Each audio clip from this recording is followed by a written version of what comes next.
மக்களை எப்படியெல்லாம் ஏமாத்துறாங்க. இப்போது நீங்கள் ஒரு வீடு கட்டுறீங்க, உங்களுக்கு எம்சாண்ட் இல்லை பிசாண்ட் ஏதாவது ஒன்று தேவைப்படுது.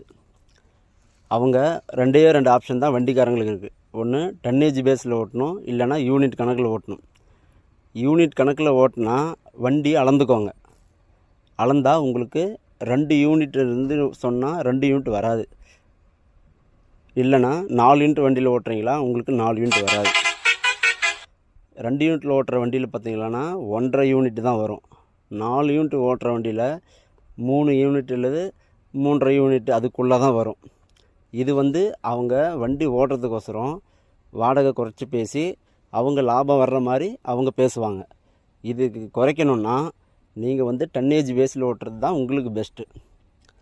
இப்படியே எத்தனை நாள் மக்கள் ஏமாந்துகிட்டே இருப்பாங்க. இந்த வீடியோ 4 பேருக்கு ஷேர் பண்ணுங்கள். அவங்க